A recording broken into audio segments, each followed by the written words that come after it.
அஸ்ஸலாமு அலைக்கும் வரஹ்மத்துல்லாஹி வபரகாத்துஹு.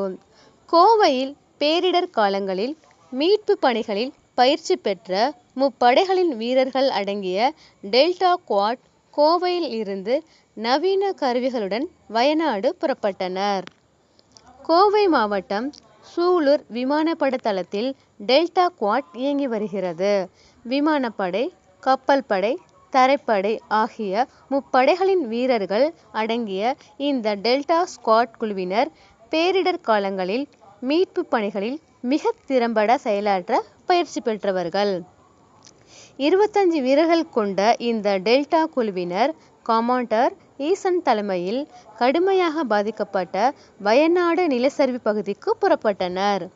வயநாடு, சூரல்மலை, முண்டக்கை ஆகிய பகுதிகளில் மண்ணில் பலர் புதையுண்டு இருப்பதை துல்லியமாக கண்டறியும் சிந்தடிக் அப்ரைசர் ரேடார் கருவி எடுத்து செல்கின்றனர்.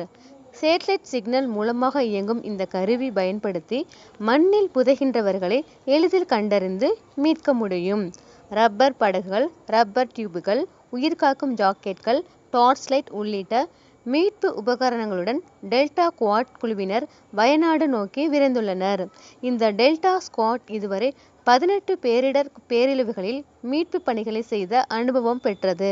இந்த மீட்பு பணிகளில் 3500க்கும் மேற்பட்டோர் உயிர் காப்பாற்றப்பட்டுள்ளனர் என்பது குறிப்பிடத்தக்கது. நன்றி.